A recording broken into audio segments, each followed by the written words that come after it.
So guys, Arctic here, joined by my co-host, fellow teammate Skyllus. How's it Bring you going? guys, bring you guys episode number 4 of Frag Logic. Getting this thing moving along quite well, if I do say so myself. Today we're going to be talking about PlayStation 4, which announced some stuff last week at their big announcement. Press conference. We're going to be talking about our community topic, which is hardware, peripherals, and their advantages in competitive gaming. And we're also going to compare some hardware things and cheating. I think the term I put on the poll was peripheral advantages versus peripherals that have cheating and stuff like that. Where do you draw the line? And then we're going to round it off with some discussion on Gears of War Judgment and the news that we got today. So starting with the PlayStation 4, let me make sure I pull up my notes here for this. So we have PlayStation pretty much announcing everything for the PlayStation, the specs. We saw the controller, we saw a few of the devs and stuff come out. One of the things that I think maybe Kotaku joked about in some different places, they never actually showed the console. So they showed all this stuff and talked about it and everything, but didn't show the console. And I think one of the Sony spokespersons said, it might have even been the president, said, we need to save something to show for later. Right. So I'm going to let you kick off with some of this stuff. Obviously, we have this is probably going to be something pretty long that we talk about because I want to do some feature comparison with the Xbox. So, yeah, I'm going to let you kick it off with this one. So I guess we can kind of just go in order of their announcements on the conference. I think that's probably the best way to break it down. So Okay. at the beginning, their big push was explaining the social features, which is quite an advancement over the PlayStation 3 and the Xbox in the sense that those don't really have any social features aside from Apps. group chat, apps. That's some apps, yeah. Yeah, but the apps were horribly implemented. Horrible. And didn't even count, really. Yeah. So the big thing is that you'll be able to push a button on your controller labeled Share, and then it'll pop up and you can kind of rewind over the last few minutes because the console is always rendering video. And then you'll be able to save off clips and share with your friends and presumably upload to the internet or take screenshots from the footage and so on and so forth. And then also, because it's always doing video, you can stream through the console and your friends can watch. They can even take control of your game and beat something for you if you're having trouble. Which I don't think will be used that often, but that's pretty cool. So there's those. It looked like they kind of showed a basic streaming interface in the sense of it was like the stream. There's a couple buttons. The thing was like follow something and then buy. Presumably you could buy the game which the person's playing, which is pretty cool. It's a nice way of them to monetize the people that are watching the stream. And then over on the right-hand side, there was comments like you'd expect from a Twitch chat or any of that stuff. The thing which is kind of weird is it was comments instead of a active chat box, which obviously is a big deal with PC streams. People like to be in the chat and talking. I didn't actually Usually catch that. Comment So would it's a imply comment? it's more of a, not instant, it's more of a latent, like you would leave comments. Right, like YouTube streaming. Yeah, it was weird. There weren't even names. Like it was just like quote box, comment, timestamp. Dude, you had your eyeballs glued on that. I didn't even know. Like I saw the window and I Yeah. saw the chat box, but I was just like, I assumed that it was just, oh, okay, that's just what we're used to with streaming. But I guess not. Yeah, I mean, I hope they kind of take notes. One of the big things is people are watching on their consoles. They may not have a keyboard, which would obviously speed up typing into a chat quite a bit. Although I've watched streams on my phone and stuff and tapped out comments pretty quickly. And the streaming service is being done through Ustream, which is interesting considering that the gaming community kind of started off on Ustream. It was Ustream and Justin TV at the beginning. Yeah. And Ustream was kind of the one that was favored, I felt like, by most gamers. Granted that the amount of streamers back then was a small percentage of what it is now. I think but at the Ustream was kind time- of the favorite. Yeah, at the time we were actually, testing around live streaming. There was Ustream, Justin TV, and the other one was called Livestream. It's Right. actually livestream.com. Which And they've they kind of went gone towards a software premium. approach. Yeah, they went premium with theirs, and it's more like Bright Cove some of you guys don't even know. The Brightcove is like a video player that does business stuff. Yeah. It's like high quality video, kind of like Vimeo, but specifically catered for businesses. And so Livestream at the time kind of took that approach, and it was like the only way you could stream there was by paying. Yep. And so yeah, like Skyllus said, it was either Ustream or Twitch. Well, Justin TV. Yeah, and then Justin TV kind of kept the casual person filming their daily life type thing, and eventually got taken over by gamers, which demanded that Twitch be made instead of Justin TV. But Ustream went for like a celebrity audience. It seems like a lot of their stuff was president speeches, and I'm not even sure which celebrities are on there. Lil Wayne was on there. Okay. Some music artists. I've just happened to glance to see some of that, and they also had 24-hour streams of pets. Watch my cuddly kittens. That was and the shit. There'd be like 1,000 people watching, and you'd be like, "Why are there so many people watching these damn puppies?" Yeah, I watched for a couple hours. Just cats, man. It's not puppies, just cats. Okay. But their gaming following has never been huge. Like, it's never been anywhere close to Twitch. And their streams for the large events, for example, this is probably the funniest thing, is Ustream's big announcement was, we partner with PS3. We're going to be the official streaming platform of the PlayStation 3. And I'm watching the stream over on Twitch, which was just mirroring the Ustream stream. And then I saw the buffering icon, and I was like, that's weird. That's not Twitch's buffering icon. So then I investigated, went over to the official PlayStation site where they had the same stream but on Ustream, and it had that same buffering icon. So throughout the entire presentation, I think I had probably like 30 times where it buffered and everyone was going nuts in chat, like complaining. Yeah. It's not really the best introduction to, we're going to be handling streaming for the X million amount of people that buy PlayStation 3s. Four, sorry. So I'm cautiously optimistic. I like the fact that the streaming service is coming. It's something which I really hope is the future of both consoles and PC. There's been a lot of PC games that have been integrating Twitch into their option list, although with kind of poor settings, which I think is the one thing which hasn't really been hit on yet.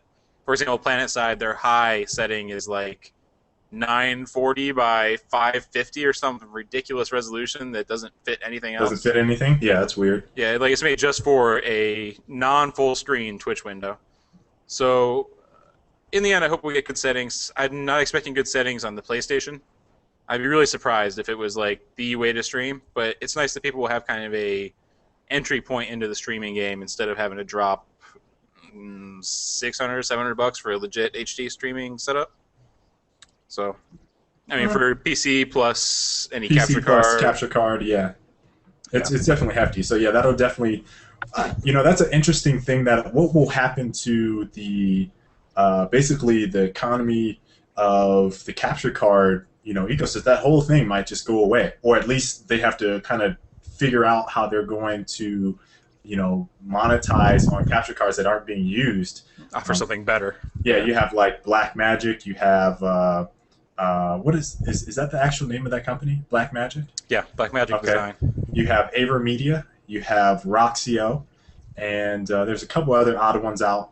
But those are, I think, the three major ones that most people are probably using at this point in time. I think there's the Elgato that started to come around and take over, but that whole scene might just go away, which is really, really it's interesting on how that, how it sprouted. Now it's like short-lived and already might go away.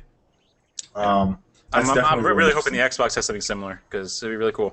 Well, on the Xbox side, there was a lot of rumors about, streaming features, and I think the thing that you mentioned is that Sony partnered with Ustream. Who knows why?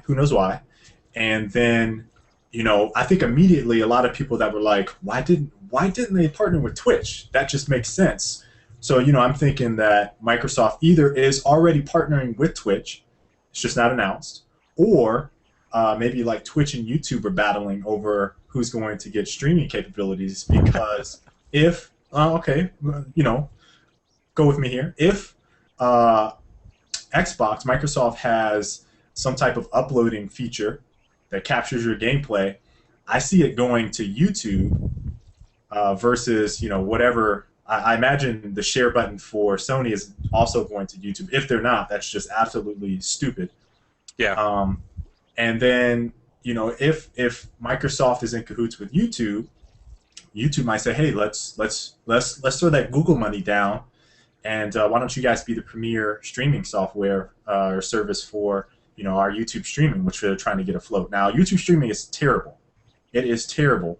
But they incorporated it first in Black Ops 2, and Black Ops 2 is a big-time Microsoft pusher. I mean, it's better on the Xbox. The frame rate is better, the gameplay is pretty much better, the controller is better. So I kind of see, them leaning more towards, okay, well, if it worked here, why not? Let's just go full-blown with Microsoft. So that's one thing. Now, Twitch has obviously been around for a while. We've seen some stuff that I think they've done some events for Microsoft, or maybe one of the publishers, and I'm just confusing it with Microsoft. Not sure. It kind of seems like a shoe-in to me for Twitch to just be there for Microsoft on the new Xbox. But yeah, that's definitely. It'd be nice if we had a choice. It would be nice. That'd be the best for the gamers. But it's not going to happen. That's not the way it works. Yeah, that's not the way it works at all. So. Well, there is a choice on PC.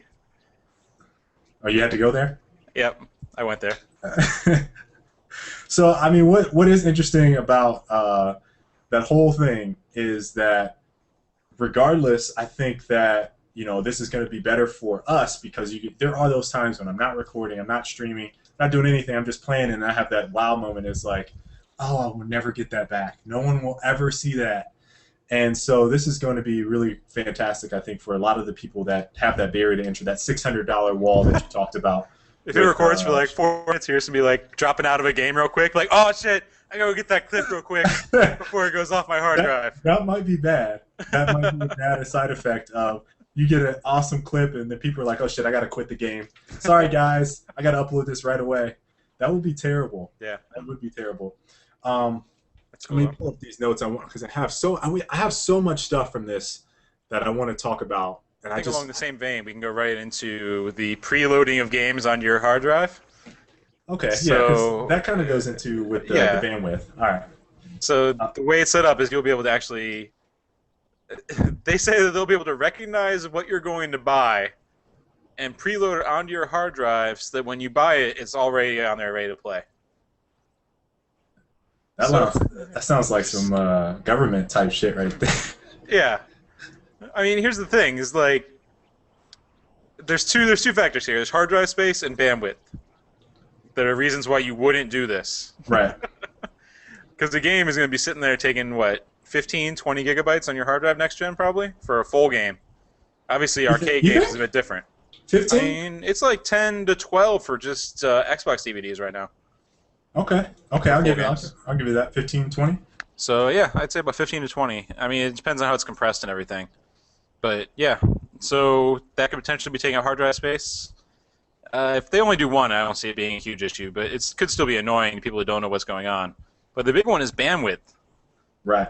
This is the thing that no one is talking about. Yeah, no one is really talking about it. And I don't know if you looked in their press release, they have in itty-bitty, disclaimer. Bandwidth, something about bandwidth. I need to pull it up. Hold on. I have to pull it up because it's so, you little scumbags. Yeah. And along that same vein, they say that when you save the clip, it's going to start uploading it immediately if you wanted to. So you could just upload to YouTube or whatever while you're playing your game or whatever. So all in all, it just sounds like all the features on the console, there's a lot of potential for it to be bandwidth heavy. And the infrastructure, I don't think it's there right now, especially in the US. In Europe, I don't know. I'm not sure how Europe is. I think it's actually worse in a lot of areas. So it's going to be interesting. Australia has a cap. Oh, I didn't pull it down in here. Freak.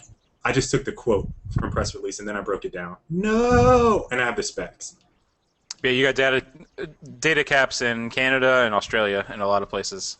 So yeah, imagine you have your game downloading in the background. I imagine they're going to have a setting to turn that off. Oh yeah. But you have your game downloading in the background.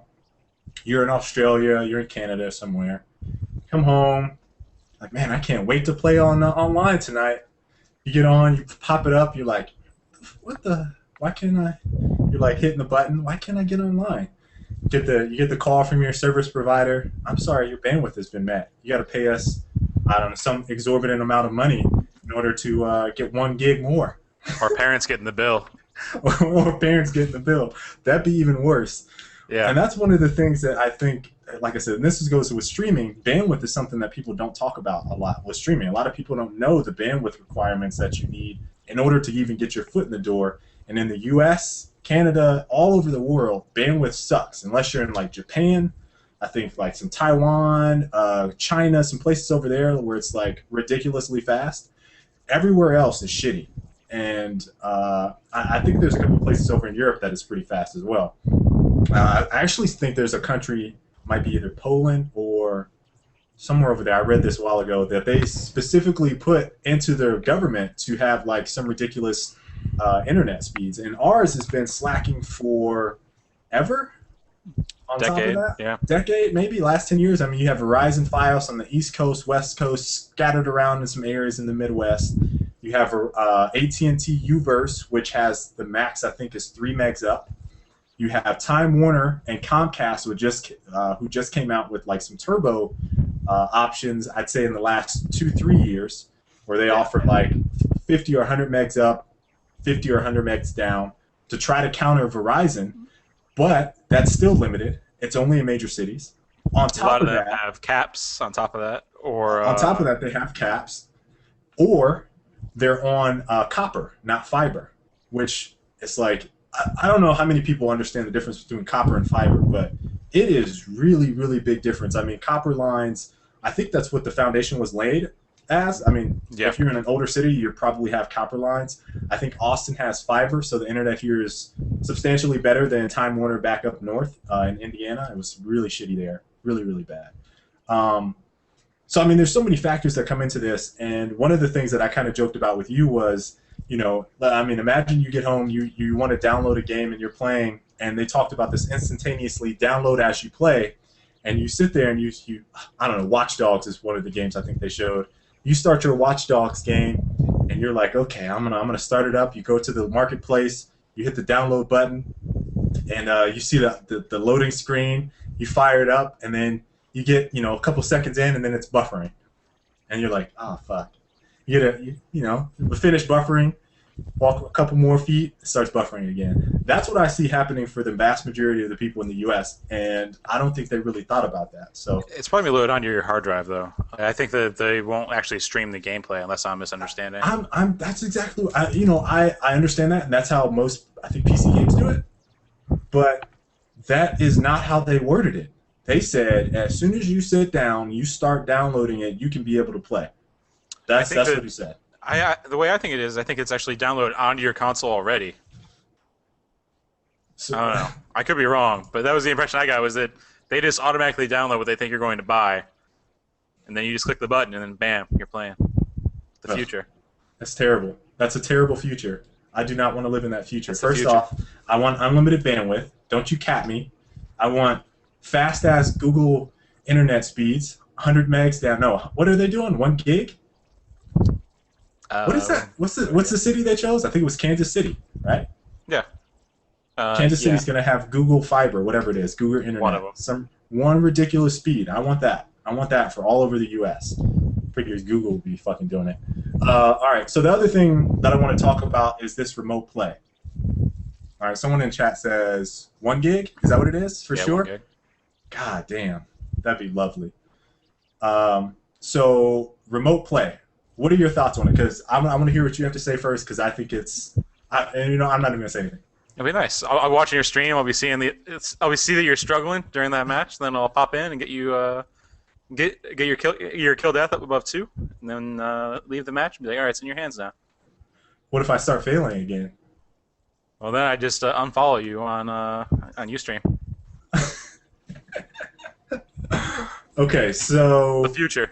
That's the future. Remote play. I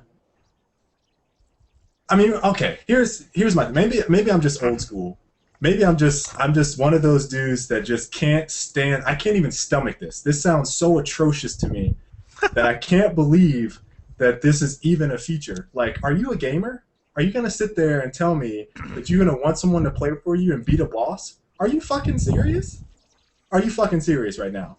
This reminds me of that shit that I talk about. This is one of my damn rants that I'm getting on. This reminds me of that shit that I talk about when you're fucking rewarded a ribbon or something and you get fucking 8th place.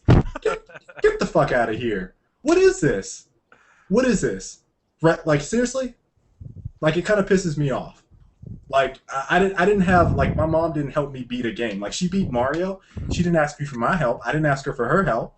Like, I don't want your help when I'm playing. Like, let me figure it out. There might be some guides or something that I might check out. That's fine. But you're going to tell me that someone's going to hop into the game and then play for me? What? What about the flip side, though? What about if your mother happened to have Google Fiber in her home? Okay. So I'm already taking a huge leap into the future. And then she was streaming her gameplay, and she's playing Killzone 5.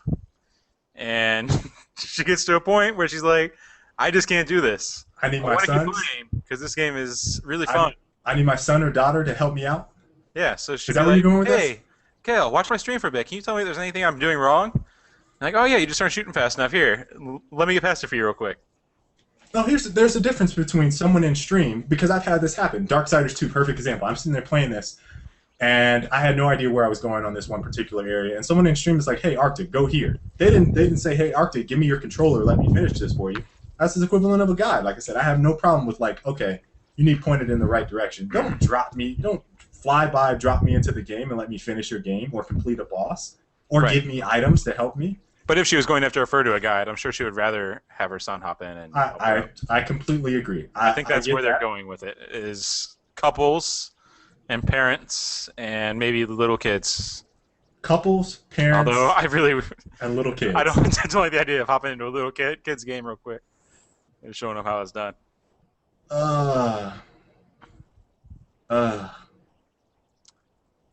Yeah, I'm curious on the technology end of it. I'm really curious how it works, because that sounds, from a technology standpoint, it's pretty cool.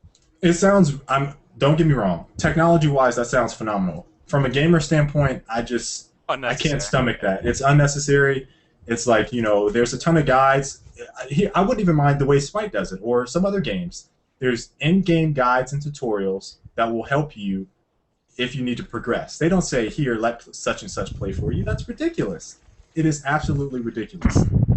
Yeah. So I don't know how you guys feel about it in the chat. I'm seeing some of you guys talk about it, but I'm disgusted by that. Like, you guys just have no idea how upset I was. And I seriously, I think in the notes I have, seriously, ? As like, I do. Share button or Facebook upload. Yeah, seriously. ? That's also to the predicting what to download. Seriously. ? All right, so that's it on that. We'll go to games. Let's go to games. All right, I'm just gonna rattle them all off, and then we'll just discuss some of our favorites and least favorites. So they showed Knack, Killzone, The Witness, Infamous Second Son. Square Enix came up and showed the same demo they had shown a year ago at E3. Yeah. Watch Dogs, Destiny, PS4, Diablo 3, PS4. Capcom showed Deep Down, working title. Killzone, of course. Watch Dogs. And I think that was pretty much it. What was the name of Braid's dude? Jonathan Blow, you mean? Yeah. Yeah, he had The Witness. Okay, that's what it's called, The Witness. All right. Yeah. So other ones they showed, my favorite by far was Deep Down, which was the kind of game where you're in armor and hunting a dragon and shit. That was fucking phenomenal. Yeah. Looked awesome. Like, just visually looked awesome. I love the kind of style to it. The kind of minimalist HUD. It looked really similar to Dark Souls in terms of how the HUD was and how I imagine the gameplay will play. It seems like it'd be kind of similar. But it just captured my interest by far, and the graphical stuff they showed was better than the other stuff, I think. I think the other games, for the most part, could have been done on this gen, but that game in particular looked like a next-gen game. Pantaray, yeah. All right, least favorite. Go ahead. Least favorite was probably the demo they did with the, which I think was just a tech demo, But the sculpting and shit, and they made the all these different models, and then did this thing where they were all drumming and playing music, and this trippy video thing was playing. That's probably my least favorite. I didn't even know what that was. Ridiculous. I was just like, what is this? I'm not even sure. I can't remember the name. I think it was supposed to be their like creative suite or whatever. I can't remember what they were calling it. Killzone looked good too. I'll tack that on to my end of my statement. Okay. Looked good. It wasn't great. It just looked like Killzone. It looked like Killzone. It looked like another shooter. Just another shooter. Yeah. So for me, I have to agree. That's why I gave the round of applause. Deep down, definitely was my I was like, all right. So the whole way through that press conference, I was like, I expected this. And then they showed Deep Down, and I was like, oh, I want that. And so that was like the only game that really did that for me. Least favorite. You know, I'm gonna have to say my least favorite was Killzone 4. Really? Least favorite? Least favorite. Just because, I wasn't that impressed by the gameplay that they showed. I think it was someone actually playing the demo. Wasn't that impressed. It looked okay. I'm just not. Maybe I'm just not a Killzone fan. Yeah. I'd say that the oddest one out of that whole thing was The Witness because of the time that it was introduced. You had Killzone. You had, was it Watch Dogs? I think when Killzone, Witness, then Deep Down. Okay. And then Infamous and Watch Dogs were after that. And he came out and you know he's against violence in games, right? He's publicly said this. He's kind of uppity. He has an uppity manner to him as well. So he comes out and he's like, well, that's a hard act to follow. And then he goes on this tangent about unlocking the puzzles of your mind and making you realize it's nonsense artists. Yeah, I was just like, what are you talking about? And then he showed the game, and it was like Legend of Zelda music, and I was flying through a world and didn't see shit. It was just like puzzles, and I was like, a bunch of rapidly moving puzzle stuff that doesn't give any insight into how the puzzles actually work. That was not a very good game, in my opinion, to show off at a PlayStation 4 press conference unveiling of the game. That's something that you show off later down the road, maybe E3 or just somewhere else. That was just really bad. Or you tuck it in at the beginning with the sculpting shit. Like you tuck it in back there. So I mean, right there, it's it was kind of odd. I mean, I don't know how the game's gonna play. Braid was a phenomenal game. I forgot Drive Club. Drive Club? Oh, that was really cool. Shit, I forgot Drive Club as well. He also was kind of weird. Yeah. When he came out. This is the game that you've always wanted. No, it's not. Mario Kart is. The feature stuff for that game, though, with the interactivity and the clubs and the tournaments and stuff, that stuff that I wish was in every game, and every shooter especially. Yeah. That's stuff that I love. What are you like? But I'm not going to buy a racing game for it. Do you remember that the Onzo controller was made for racers? Oh, God. Don't even get me started. Speaking of bad decisions, this is something that we've harped on quite a bit. Get good people to demo your games. Yes. Again, I think you touched on it with Killzone. You said the person playing was playing the demo. I was looking what? You're playing against bots. How are you missing that shot? Dude? Yeah, you're playing against bots. See awesome. That you had to have done 100 times. You had to have practiced that 100 times to get to that point. And then there's a point in the demo where you're you're kind of immersed in the situation, and it's okay, I need to escape. So he's moving. He jumps over a wall, turns around. There's 3 guys there, and he starts shooting. And you can tell the script was for him to kill all 3 guys with the clip and then move on. But he misses the last half of his clip, and he doesn't kill the last guy. And then he's just looks at him, starts to turn, looks back at him, and then just turns around and keeps moving. Yeah. And the bot never shoots at him or anything. And it's oh, come on. It was scripted in your favor. All you had to do was just hit that shot. And then at the end, he's hanging on a rope from the helicopter and aiming his pistol. And he's trying to shoot the guys in the thing, and he missed every single shot. You could tell it was scripted that the person died, but every single pistol shot missed the guy that was holding next to the rope. He missed every single one. It's you're making this giant presentation, and you can't have your best QA guy go in to show off the damn game. Instead, it was probably some producer or someone that wanted to give a little bit of responsibility to. I was going to say it was nonsense. I completely agree, and I think I tweeted immediately after I saw hit the very first thing I saw, and I was like, oh my god, this is terrible. Get an MLG dude in there right now, please. I'm And not it was trying to just be like elitist talk down to the person who did it, but like it's it just, ruins the immersion. Like right. you're trying to show off a campaign experience, and when you just like whiff everything, and the game is clearly rigged, it's just not enjoyable to watch. It doesn't. I'm right. You hit on that. I don't want it to seem like it's an elitist thing, but when you're giving a presentation, I want to be oohed. I want to be wowed, and it's like that wasn't wowing to me. It was just like the dude was like missing, and I'm like, dude, I want to see high fire action. I want to see bodies flying everywhere. I want to see headshots. He didn't show any of that. Like, Yeah, it was just I don't know. That's just me. just step your game up. That's all I'm saying. It was one of the reasons that I felt like it was the most disappointing because when I saw it, I was like, ugh, it just looks like the same old, same old. Yeah, you compare that to the Watch Dogs demo, which I think had someone who clearly knew what they were doing and had practiced it, and it looked really slick. It did. Like the action in the Watch Dogs thing was real slick. But the presentation was.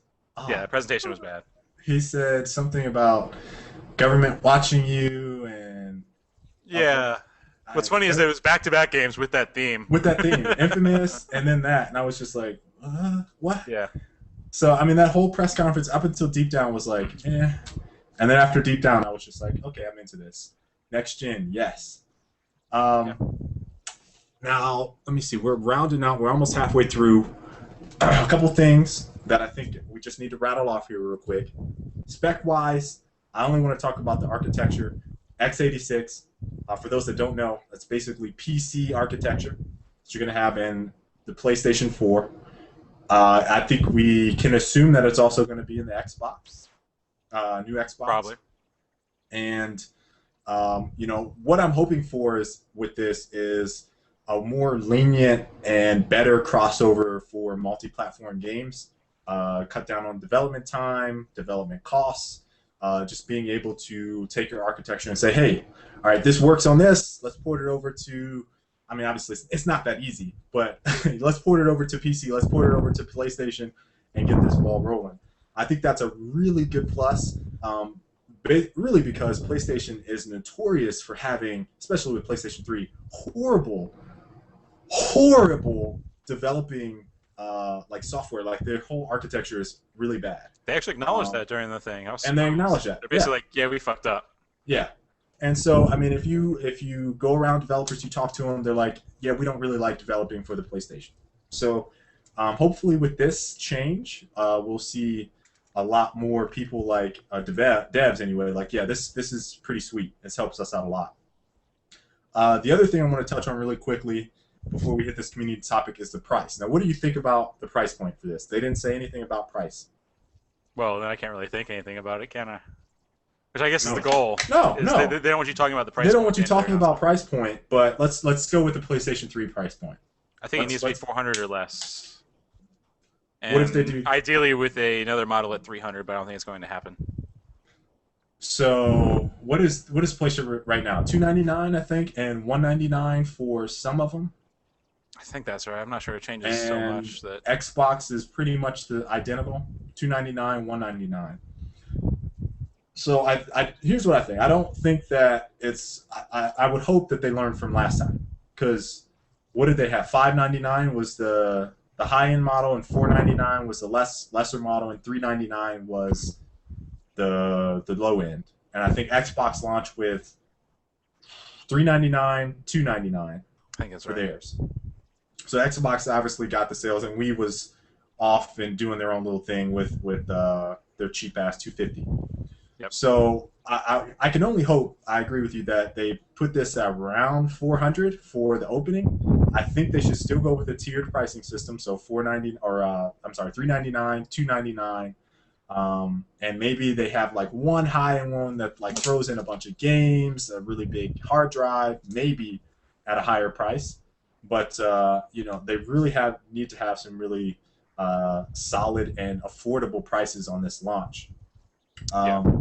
And the other thing I want to touch on really quickly is the PlayStation controller sucks, and it specifically sucks for shooters. So when I saw the new controller, I thought, man, it still looks like it sucks.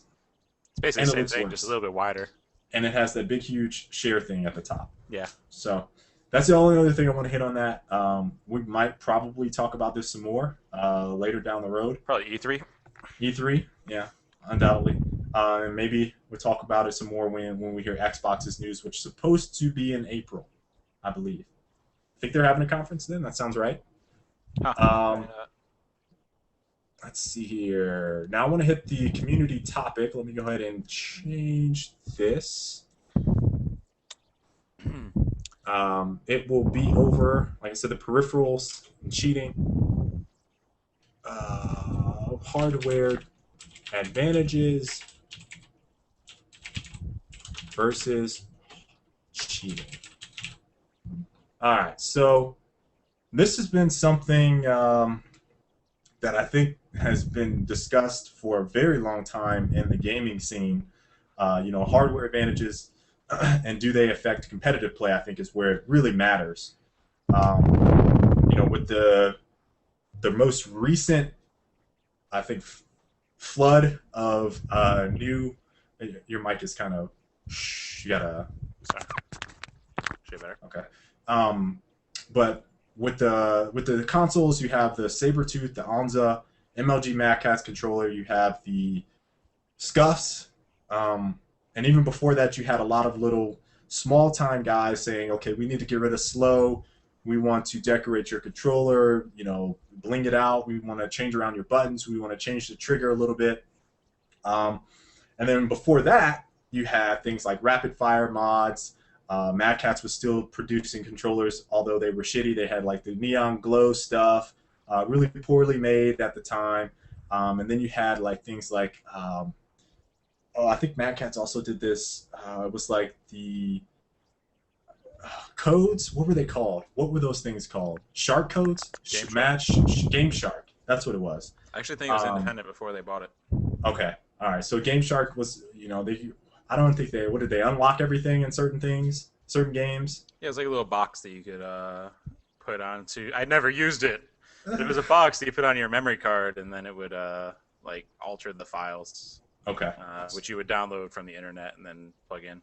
All right. But yeah, it basically you unlock stuff for your save files. I don't think it ever led to aim hacking or anything. There wasn't really multiplayer on consoles. That was more PC, yeah, right. I mean, PC had that long before a lot of this stuff was introduced on consoles. You had like aimbots, see-through wall glitches, wall hacks. I mean, that was in the CS community a while. So that's not really new.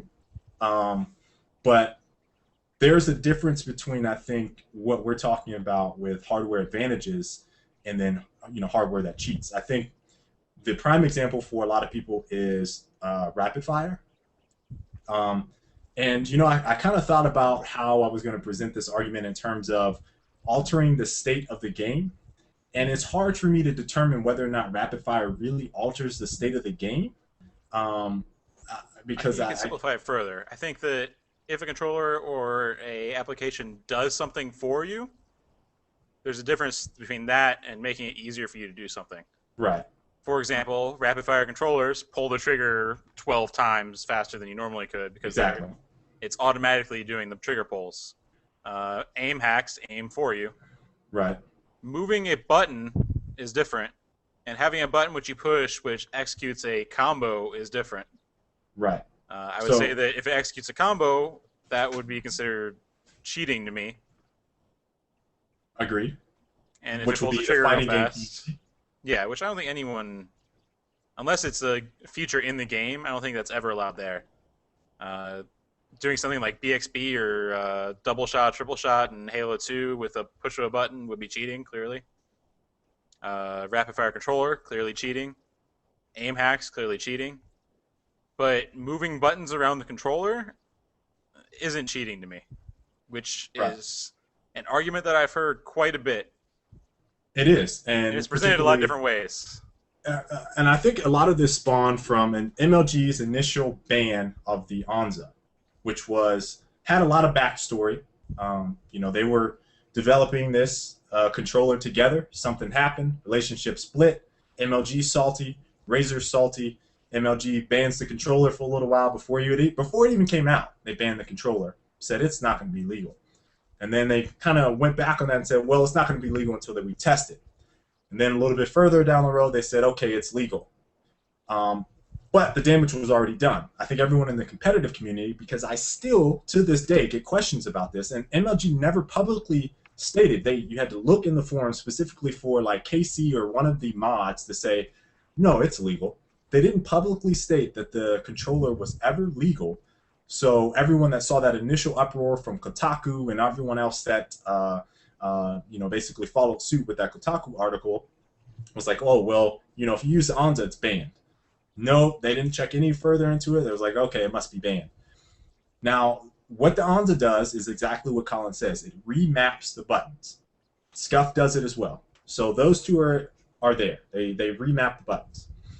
The MLG Mad Catz controller lets you take out your analogs and your D-pad and swap them around. So if you're playing like on a PlayStation Mad Catz controller, you can reconfigure it to make it so that it's like an Xbox controller, which is specifically better for shooters. They also change around the location of the trigger buttons on the Mad Catz and the bumpers, because the PlayStation, again, controller is terrible for shooters. So they have triggers on there. Now, one thing that I think is really interesting with Scuff in particular, and again, this is up in the air for me, is that on their controllers, on the triggers, they make it so that it's hairline trigger. So you barely have to touch it in order for it to fire. Or you can change it around and make it so that you have to, press it a lot further and then, it shoots. Now, that to me is very, very close to cheating. It's very, very close. Just because, like rapid fire, you don't really have to execute, your tap as fast. And that's, again, I'm sure there's some Scuff. Yes, the hairline triggers. There's some people in there that are probably like, I don't really agree. I use a Scuff. I don't think it's cheating. Again, I just feel like it's very close. I don't think that it is cheating. I think it's very close, and it's like, where do you draw the line? I obviously don't think that remapping buttons. I don't say reprogram. I don't want to say that remapping buttons is not cheating, but altering some of that stuff, meh. Do you feel like that's an improvement with the hairline trigger? Is that in the same vein as saying, I want no slow? Yeah, you could argue it's doing something for you in the sense that it's making it easier for you to push the button, but I wouldn't consider it cheating, personally. But, Right. I mean, there's the thing, like, you have this huge gray area where as controllers add new features and ultimately make the experience better for the player, then at some point you have to kind of draw the line. But here's the thing, like, enforcement for console gaming, and even, I don't even say all gaming, I think it applies to all, it's really difficult when we're so internet-based right now. Like, it's one thing to ban something at a tournament. It's another thing to ban something at an online tournament. And, It's like, how do you know? Yeah, and like you can tell like aim hacks and stuff using programs that detect that kind of stuff. And even then, it's been controversial. There's been some that reportedly can bypass this security for years. That's always been a thing, especially in PC tournaments, that wall hacks or map hacks have gotten through, and there's been controversy because so-and-so was using a map hack, and we figured it out this way, Right. So there's no way to tell, and you can't enforce it unless you have hard proof. So making rules for it really needs to be on a LAN tournament basis more so than an online basis.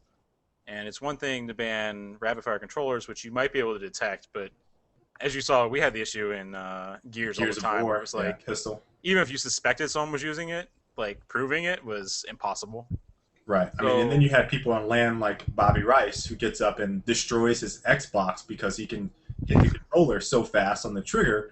Yeah. And we sat there and watched him, and it's like, well, okay, he can legit do it. Can this person legitimately do it? That's really hard to detect. So you go, I mean, if you start going that way, then it's just a witch hunt. Like, you'll never be able to find a point where you're like, yeah, that guy's using it, that guy isn't, definitively.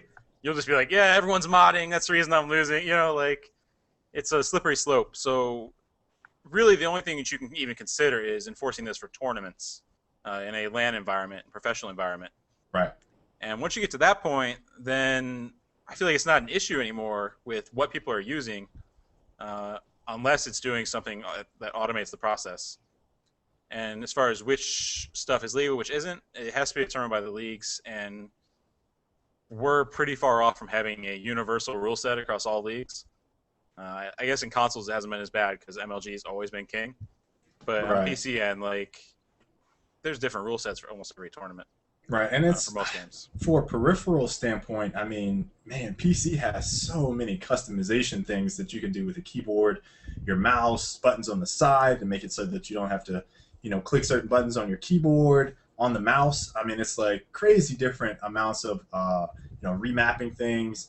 A lot of that is actually baked. It's baked in features into the game, and I kind of wish they did this with, console is the ability to remap some of your buttons instead of the presets that they always give.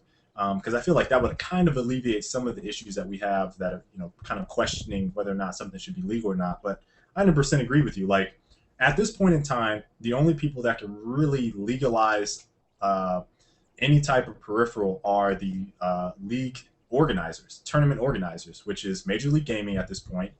For consoles, PC, you have things like DreamHack, you have ESG. I don't know. There's EGL. There's just so many. Riot, IPL. So it's like, yes, I, alphabet soup. they really need to work together in order to make some type of unified. Okay, we're gonna go through this list. What's banned, what's not banned, and that way it's kind of reciprocated to the players because, like the Anza showed with MLG saying, okay, this is banned. Everyone picks that up as word of mouth. That's or the law and law of the land. And so, after they corrected it, that still kind of stayed because they didn't clarify again. So we really need some type of legal formatting for legalizing peripherals. But just the thing is, the PC community has kind of already solved that. Like, they're just okay with everything, with the exception of outside applications that adjust things. Generally, keyboards can't run macros in the sense of you push a button natively without software, I guess is what I need to say.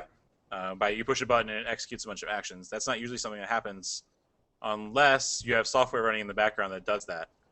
So it doesn't, like, their approach has been, hey, everything's allowed and may the best player win, kind of. And it's bred this that's the reason why I want to get into this next is it's bred this peripheral manufacturers, and now those are the guys that have been supporting esports for the past 10 years. Is Right. your Razer, your SteelSeries, obviously the hardware manufacturers is a whole nother group of people. But those have been the people that have been around supporting the leagues and paying players and teams, and it's really the kind of basis of the competitive movement over the past 10 years. So the argument I hear from the console guys is, why can't we just use the Xbox controller and have that be the only controller, and then everyone's fair and it's equal? And it's like, well, if you allow these other controllers, they're way better quality.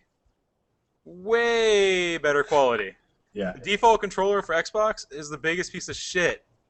Okay. Ergonomically, it is not that bad. Ergonomically, it's good, but mechanically, that D-pad, D-pad is terrible. those membrane buttons, for those who don't Membrane know, buttons. the way Sticky. the buttons work, they're literally just like a piece of rubber inside the controller, and then you push it, and then like this dome pops, and then it puts a magnet together, or it might be, I think it's a magnet, and it like touches and makes contact, and then that's what makes the button push go. Whereas Slow-mo on the analogs. yeah, slow turns on the sticks, which led me to get how many controllers did I go through in Gears? It was like one every 3 weeks, one every month, until I finally found one that I was okay with, and then went with it for a while. Yeah, and this is like really a competitive gaming only type thing. I guess as we sit there, we play with it so long, we know the ins and outs of the controller. Yeah. So I think slow turn is like one of those things where it's like only we would notice, and so it really bothers Other people us. notice it in a more latent way, more of a like, why didn't it, like, why was I turning so slow? But not the controller is turning me slow. Right. Can I make the connection? So I mean, like, it has to be like 99% of the controllers are like that. So I think at one point someone tested, like, they just kept on returning them and recording their thing over and over, and it was like 2 or 3% was okay. Was it T2? T2? Yeah. Pretty sure. He said he had a whole box of controllers by the end. So, like, it just makes no sense to me. Like, that argument is just dumb from that perspective of why would we play with the worst possible thing available to us so that everyone would be okay? I compared it to playing baseball with mittens instead of a glove. I think that's an astute analogy, if I do say so myself. hey, there's been some outstanding, great bare hand catches in the MLB, Yeah, and those there have. guys are superstars when they do that. And much like an Xbox controller, it's possible to play on one. But would you really want to if you could just take the sting away? Yo, I want to be that superstar that plays with the worst equipment and dominates the field. Yeah, And that's I not the want attitude no people sponsor. have. That's not the I attitude want people no have, though. sponsors too. I want it the hard way. The attitude that people have is everyone should have to play with this because you shouldn't have to spend money to play. Can you think of any time that that's applied to any sport ever? We didn't have to spend money to play. I guess soccer, but not in a professional. You're gonna buy shoes. No, Buy these some shoes nice are shoes. provided to you by the sponsor. We talked about by the team or the sponsor. Oh yeah, yeah, and who sponsors the team? Nike, Yeah.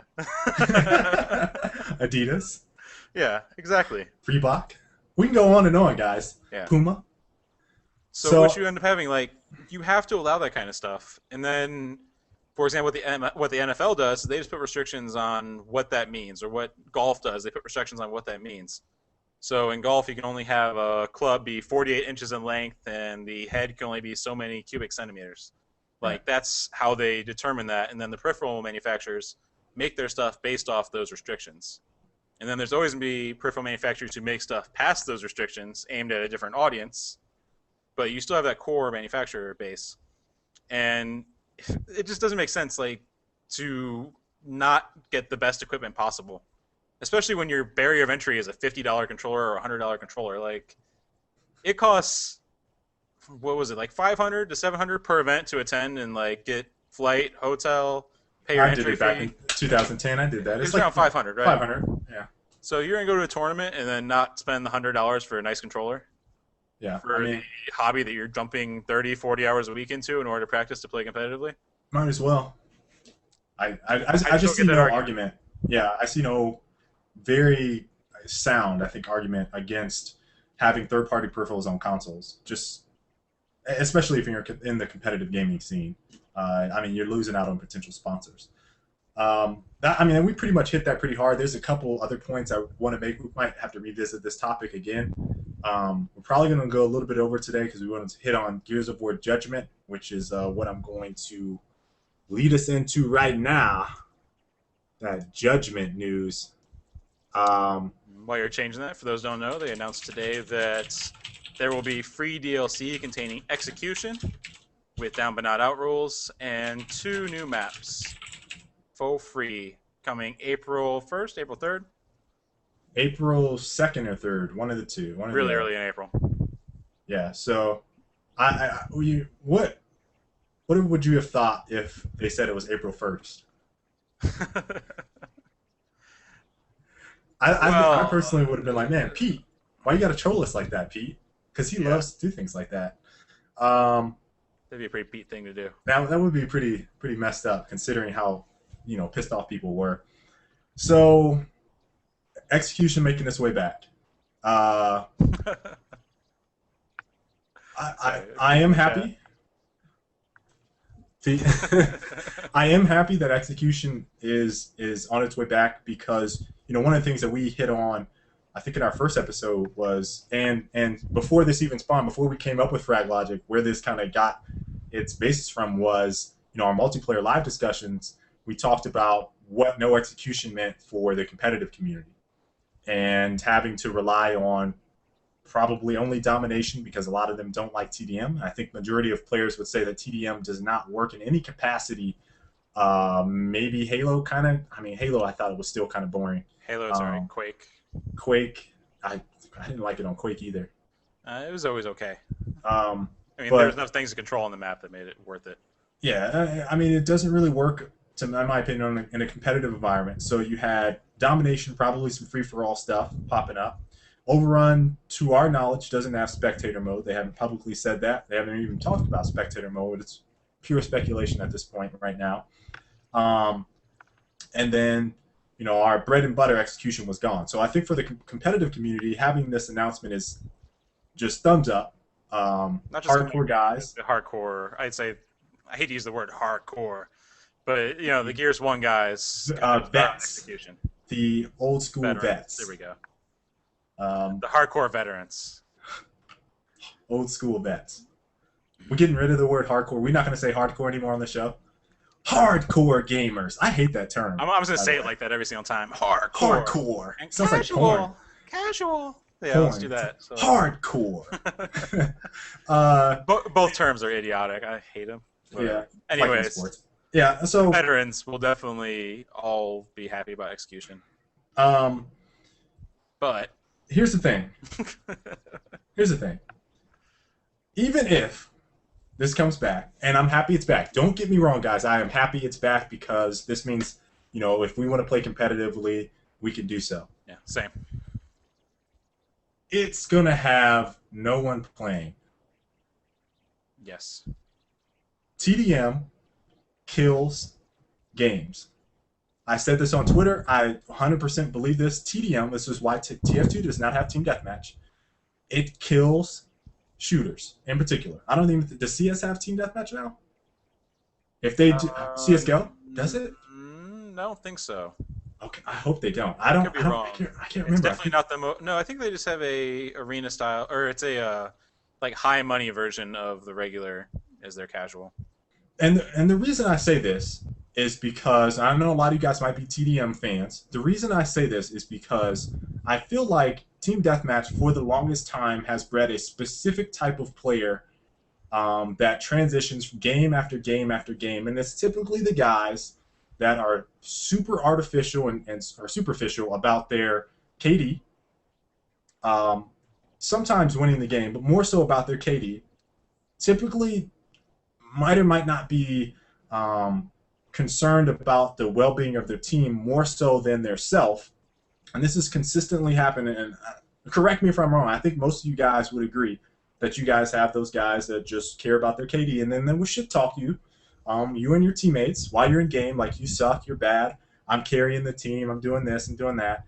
And I won't say that that's not apparent in objective gameplay, because sometimes those guys are even more obnoxious. Play the objective, what are you doing, where are you at? But I feel like in terms of metagame and the evolution of you as a player, you become a more complete player if you play objective games. If you limit yourself to TDM, you do not become a complete player. And I feel like because of TDM's popularity, just hopping in and blowing people to shit, that kind of loses focus on some of the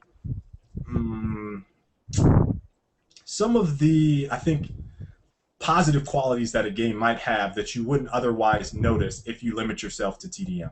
The nuance. I think that's right. Just the small things about the game. And that's what I think, that's why I say TDM kills games, because you miss the very things that make a game unique with TDM, because it's so overplayed and overused. So any game that doesn't have TDM, it's just TF2. Loadout is one of them. We don't have TDM. We do have Death Snatch, which is kill confirmed. So you can kind of make the comparison there, but you still have to play some type of objective.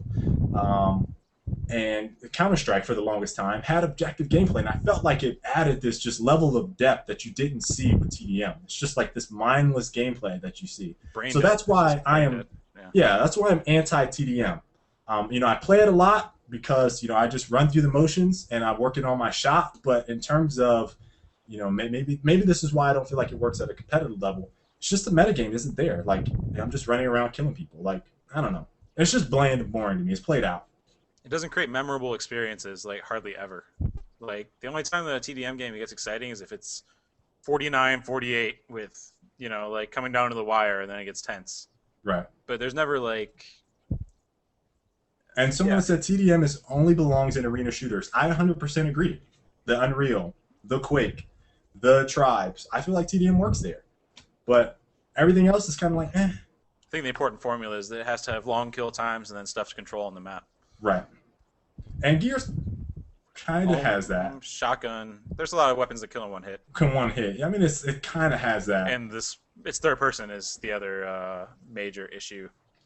But with execution, with execution coming back, despite everyone being all happy about it, and I saw this post. It was the third post on the forums was all you guys are happy, but you guys know once the game starts, there's not going to be that many people playing. I don't know. That's just me. I understand that it's this thing that people want, just to have it, but realistically speaking, it's no one played it. So it's really hard for me to be like, well, you guys wanted it so bad. I hope you play it because a couple months down the road, I don't want to see like 500 people in that playlist because I'll be pissed. Like, that's one of the reasons I don't hop into execution. I don't want to take forever and forever and forever to find a match. I just don't. I wonder So how many of the people that would have played Execution are going to leave the game because it's not actually there on day one. Because they don't understand that it's a free DLC. Yeah.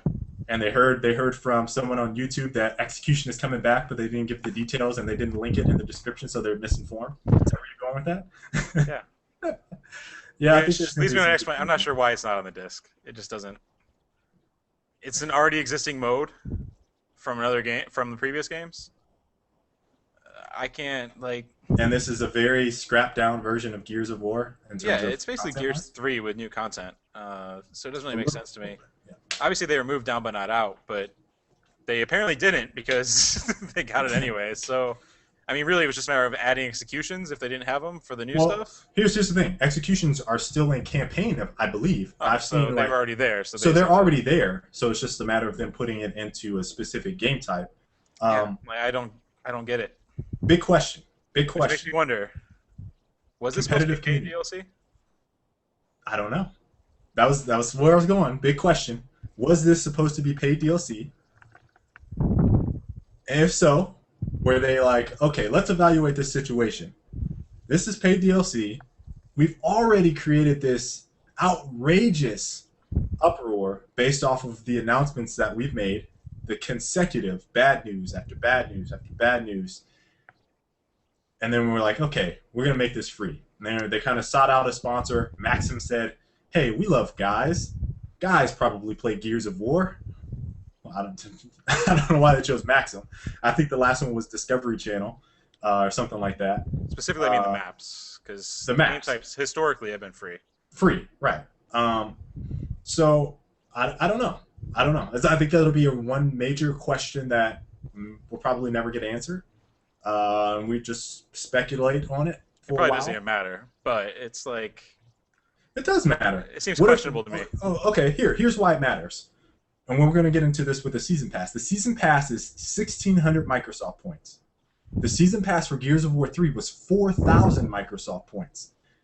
With 4 DLC, I think 1 was free. Is that correct? 1 free, and I think that's right. And it didn't even give you all the skins. So now we're getting 2 free. I don't even remember what all the pricing tiers are. Does it go from 1,600 to 3,200, I believe? I think that's right. And then it goes up to 4,000. So they're saying, okay, we're going to give this for free instead of including it in the Season Pass and charging 3,600 Microsoft points with all the 8 maps, because that sounds a lot more reasonable than 6. 6 seems like a weird number to have. You know what I'm saying? So the 2 new maps get included in this free, plus the execution game mode. And then we're going to offer up this smaller little portion for 1,600 Microsoft points. Right. That's how it kind of comes off to me. I don't know. Kind of the big question mark around that whole thing. Now, the other major question that I have is, will this work on LAN? They said it would work in private games, so I would assume it would work on LAN. But we've had so many issues with DLCs not working. So many issues with realistically, the competitive community is shrunken to a point where it might not matter. I mean, I don't know. I mean, it's a very, very small segment of the community that needs it to work on LAN. I mean, Hypefestation? I hope it does, 100%. Obviously, I'm not going to knock that guy. But it doesn't make sense. I mean, traditionally... As Pete said, all Gears 3 DLC worked on LAN. We just had a pain in the ass getting it to work on LAN. Gears 2, of course, had title updates in the background, which were changing balance, which didn't work on LAN. Right. Because you had to be connected. So Pete's in here. Pete's saying all Gears 3 DLC worked on LAN. I remember some hiccups. That's all I'm saying, Pete. I remember some hiccups when I think we initially got some of that DLC and trying to run that. And he stayed. I remember Pete stayed to help us get all of that shit working. So That's right. It was There we partially go. season pass, and then Pete had a bunch of codes and made it all magically Okay. work. Okay. All right. So that's what I remember about the DLC. So, eh, question mark on that. I'm gonna let the chat kind of have their own little thing with that. With the season pass stuff, we hit on this. Um, really interesting. Really interesting. That's all I'm gonna say. You got 6 maps, not a lot. Price point 1,600 Microsoft points. Double EXP for the entire permanently after you purchase this season pass. And what am I missing? 5 weapon skins, 4 armor skins, 2 new game modes. Which I'd expect the game modes are free. I would expect. If they aren't, then they're gonna have pitifully small populations and won't get played. Oh, in terms of like they gated the DLC season pass stuff on Gears 3, so like only some people could play on dedicated. Is that what you're referring to? Kind of like that. Yeah, they didn't. Guardian wasn't gated, was it? It was free to everyone, wasn't it? It was a title update. I have no idea. I didn't. I played. I never played it. To be 2 honest. matches And I with had Guardian, season pass, and so we I'm had not sure. season pass, so it was like I have no idea.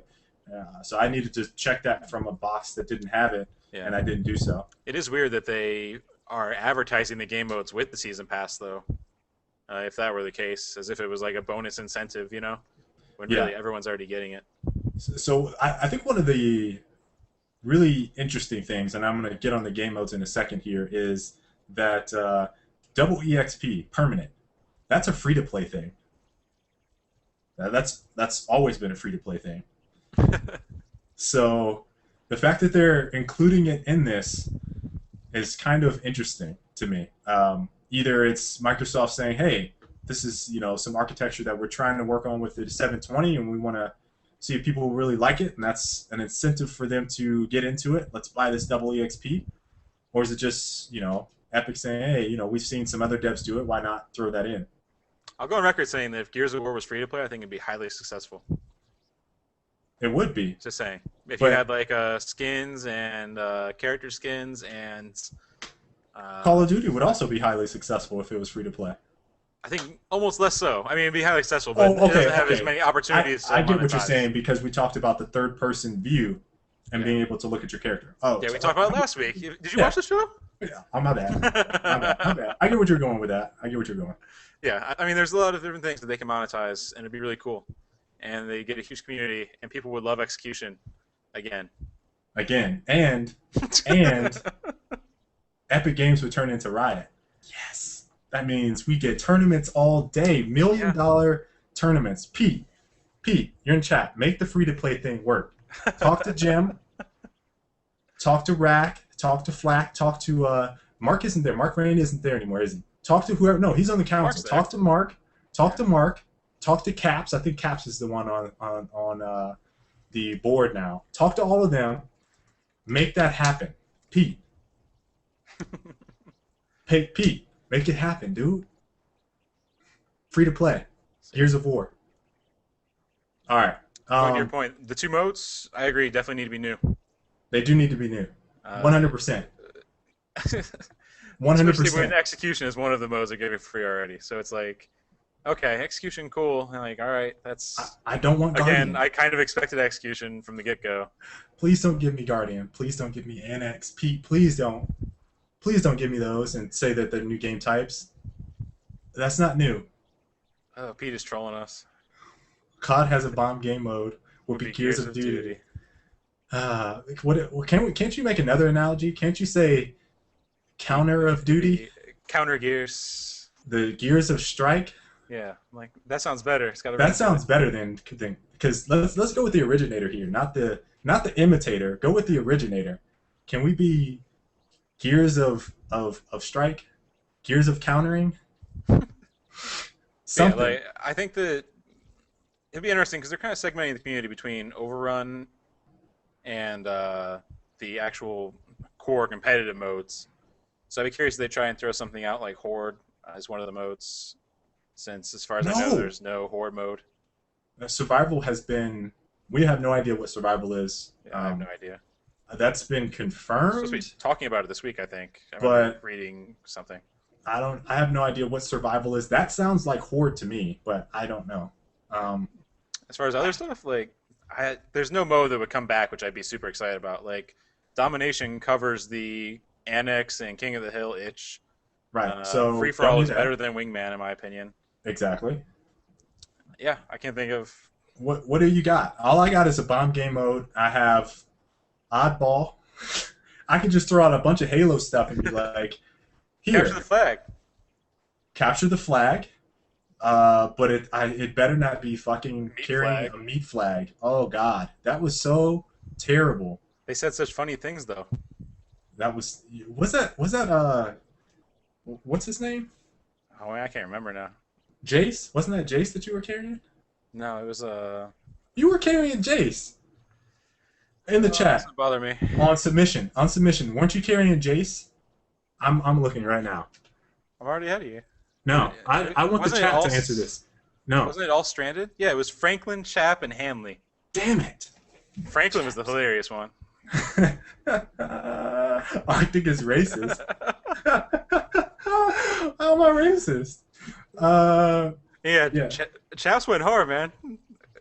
Chaps was the beast. He'd get up and be like chunk, chunk, chunk, and we'd all just like throw down our controllers and call it a day. We're like, no, we're done.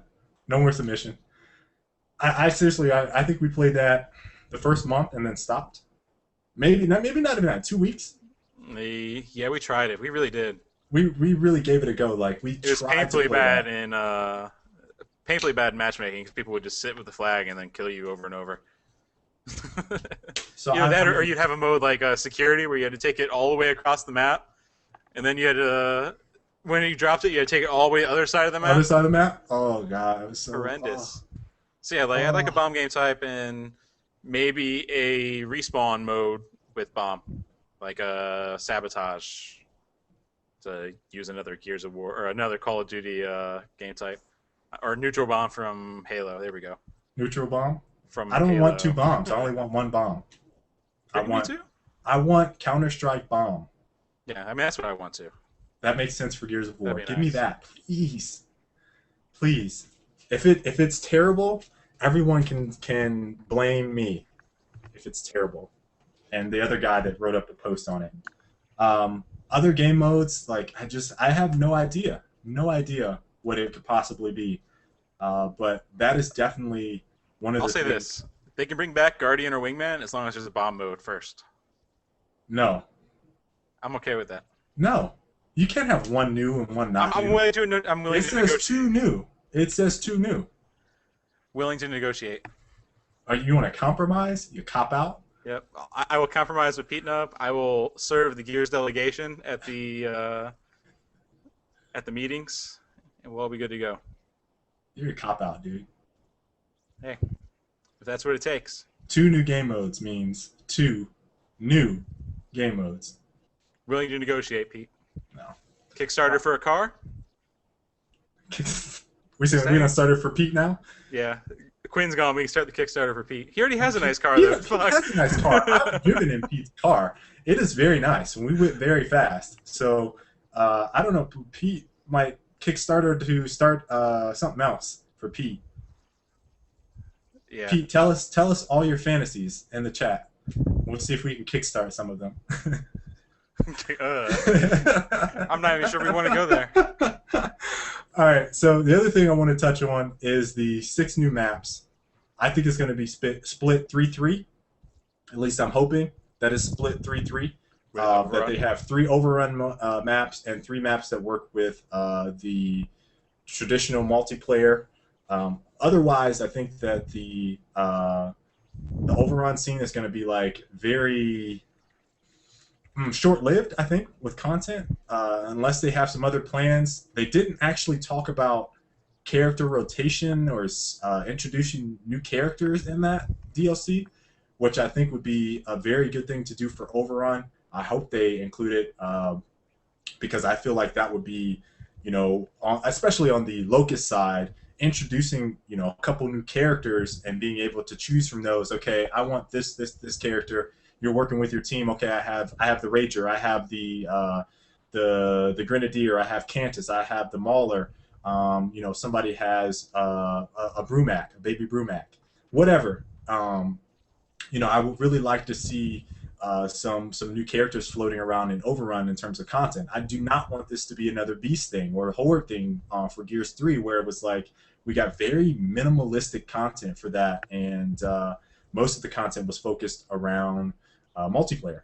I mean, I would just hope so. Based off of what we played at the playtest, Overrun was excellent.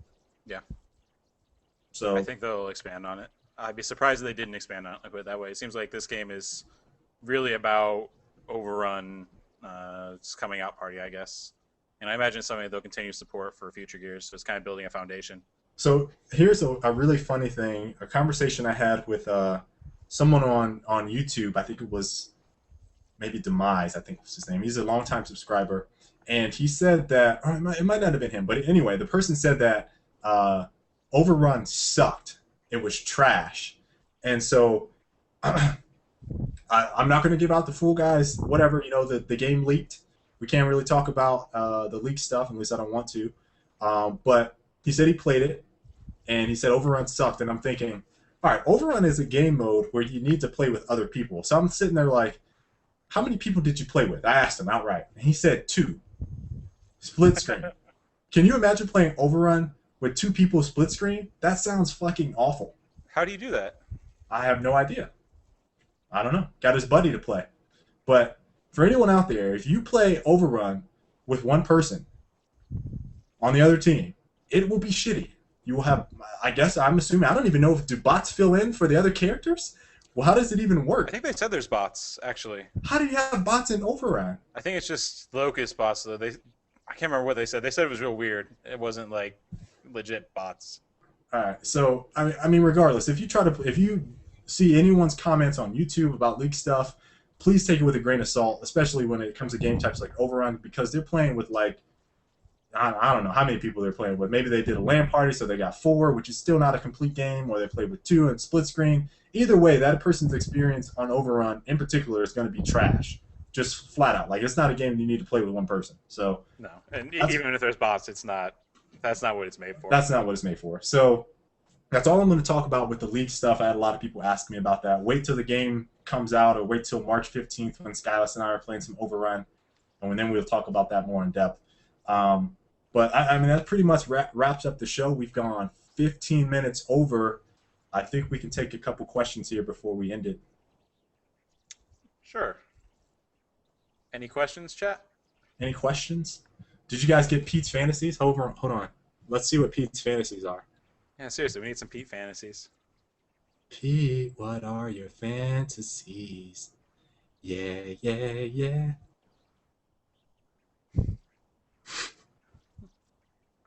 Start a letter campaign to Epic about bomb game type. Yeah, I was saying that we get us put on a Secret Service list. Handwritten.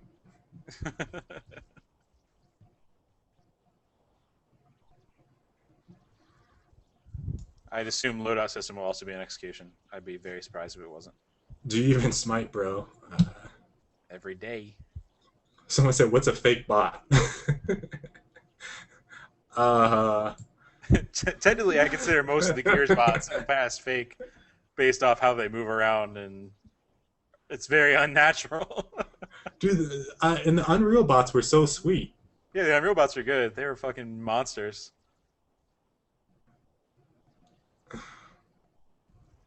Question: where you get that shirt, playa? YouTube gave me this shirt, actually. YouTube partner. So I got this in the mail from YouTube along with my notebook, which is right here. This has a lot of secrets in it. You guys see that? Yeah, yeah. And I got some YouTube socks. I forgot about those socks. You guys want me to go get the socks? Colin, you can... I think we're okay without seeing the no, socks. No, they have to see the socks. He asked about one thing. I have to go get the socks. I'll be right back. Let's see. Would CTF and Bomb Cape be the best? Bomb game type be the best for DLC? Sure. I don't see what else would be better. He actually went to go get the socks. Let's see. Do I think the Marxa will affect Judgment or even the entire game? I feel like the Marxa was good, but we had trouble using it. Like, it was I don't know. They might have changed it since we played it. I haven't played it in a long time. They're still doing balancing changes. Obviously, 2 headshots is pretty solid, but just imagine like firing a long shot and trying to get 2 headshots instantly and rapid fire back to back. It just doesn't happen, and you don't even. It's basically like no scoping or L triggering it, but with a smaller reticle. So I think Christy got rid of the socks. They're not in my drawer. they needed to get rid of. No, those socks were awesome, dude. All right, I mean. And if the marks is an issue, they'll just end up changing it through updates. I don't think they would let it be an issue for very long. Pete's usually on top of that. Why is Tiffany's I think we're alone now running through my head since Arctic left? So how do you think the marker will affect Judgment or even the entire game? I already answered it. You're slow. I know. I heard you answer it. I was just reading back the question. There you go. Marks is supposed to be the bolt talk. That's what I should have said. It's basically a bolt talk, but you don't have that same bolt talk issue where you'd be able to like active reload and then just rattle off all the bullets real fast. It's like firing a bolt talk at normal fire rate. But yeah, the bolt talk's still available, but it's basically a bolt talk without the active reload perk. Well, we didn't even get to see the bolt talk. That's pretty cool. And it does less body damage, I think. It takes a lot of shots to the body for the marks. Is the mantle kick still broken? Yes. And they confirmed that I think Jim actually went on the podcast, one of episode 13, I think, and confirmed that a lot of the issues with the mantle kick are because of latency. Excuse me, and to my knowledge, they can't really fix it. See, it's got to be. I'm just telling you what I remember specifically hearing. That issue where it would spin you around the wrong direction, and then you go, yeah. And you stand up on the counters. Yeah, you just stand up, and then I don't know. There's bugs. Just telling you. I imagine they looked at the bugs too. Arctic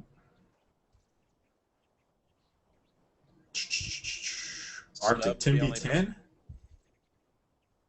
10v10 for gears. What, for gears? Awful. I'd rather play Battlefield.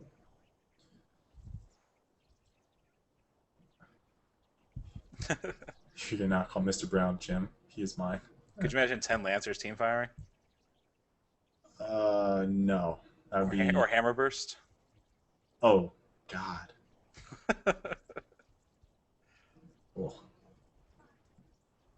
Oh. Zim teaming up for Judgment. I'm just planning on doing content, to be honest. Yeah, I mean... Do some tutorials, do some gameplays, play with some people. I might compete if there's some small tournaments, but I don't anticipate there being like an MLG circuit or anything for Gears Judgment, so I'm not going to go hard. Yeah, we might do a couple things. I think our interest as a team and organization, if you want to call us that, we're really just a bunch of guys that play, is more along the lines of we want to be on the big scale, big scene. And for us, like I said, we enjoy making content for Gears. We enjoy Gears of War a lot, but I just, since MLG doesn't really have it, it's like, I do plan on going to some hype station stuff and helping out. Yeah. But my role now is a lot different, especially now that I have a daughter. So. And all of us work full time as well. All of us work full time. It's like, I don't know. I might have some stuff depending on when I talk to my team about Gears Judgment, but like Colin said, I'm going to be primarily focused on content, making sure I get tutorials out and all types of stuff to help the community grow. Looks like we're about good. Yeah. All right. That's it. Hope you guys enjoyed this show. Next week, I was going to talk about some MLG stuff. The content thing, we'll probably pick that up next week. That's probably going to be led primarily by me, I imagine. I don't know if Colin has too much to say on that, but yeah, I know that'll be a topic for next week unless something drastic happens and then we push it back yet again. But yeah, I hope everyone enjoyed the show. Colin, it was awesome. Yeah, it was good. 4 episodes down.